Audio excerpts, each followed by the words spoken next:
Hey, I'm Nick. And I'm Ricky. And welcome to the Demand Gen Daily Podcast.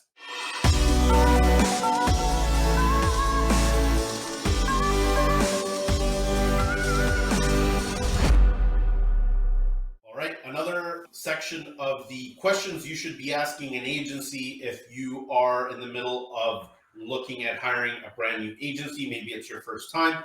Maybe it's not your first time and you just want some really good high quality questions to be asking. Maybe you're currently engaged with one and you want to ask them some of these questions, any of the above. Before we get into it, please like, subscribe, send us questions. We answer them. This is actually based off like a couple questions people asked us.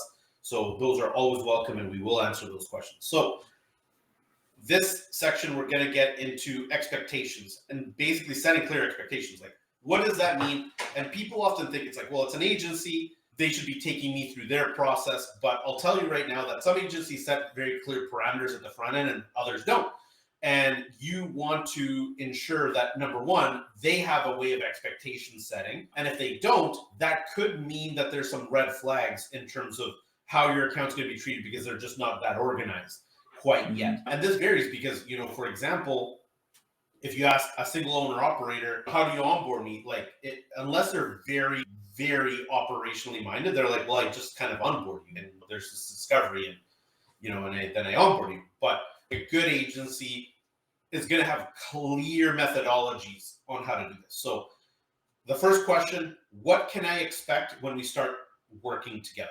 If they're not very forthcoming about this or if they're stumbling, it's like, that's a flag. But generally, what you want to get details on are things like, what's the meeting rhythm? What is the frequency? Like, what can I expect in terms of talking with you back and forth?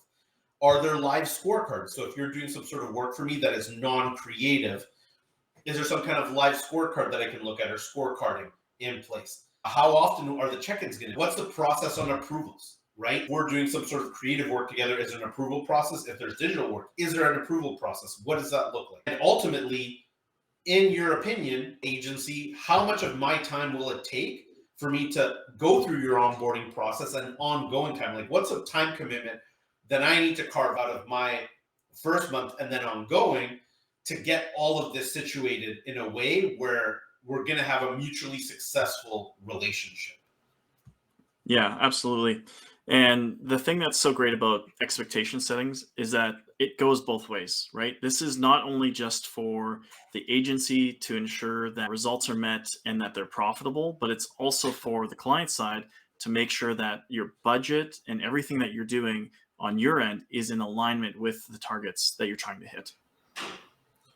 Exactly. So, one of the questions that you can ask at the beginning is, what does the first month look like versus the next month? So that's the next question really is, what does your onboarding process look like for me specifically? Like, what is it? Because onboarding can vary greatly depending on the project, right? If you're doing like a ground up brand build, etc., it could be very involved. Or it might be, hey, like, we're taking over your ads and there's very little onboarding that's required outside of some key things and some key sign-offs. I was just going to say, I would hope that at minimum, there's some sort of a basic onboarding process where hopefully you're getting some kind of documentation, you're getting some kind of proof of what the relationship is going to look like and have it outlined for you. Because if it's just a conversation, it needs to be a little bit more than that so you can refer back to it.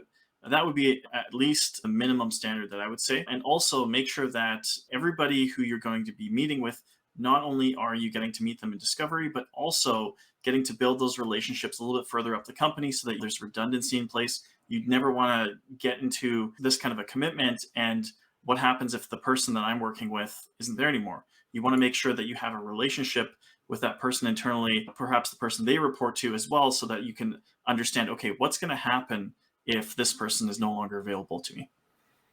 Absolutely. And in terms of onboarding, like, how long will it take? If I sign off tomorrow, how fast does the onboarding get kicked off? Is it within 24 hours? Is it within 48 hours? When, if you want ad buying, like, when will the ad buying begin?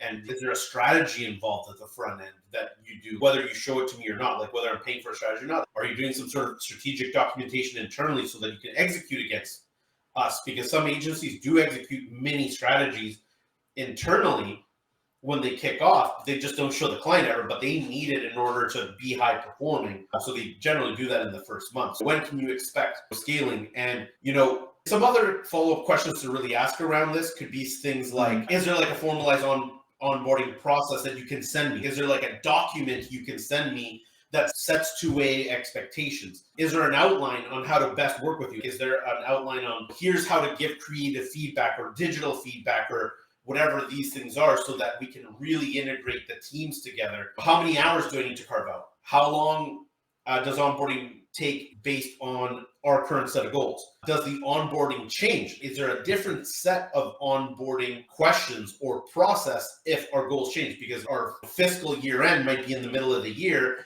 and hey, these are our current targets, but our targets are going to change in 6 months.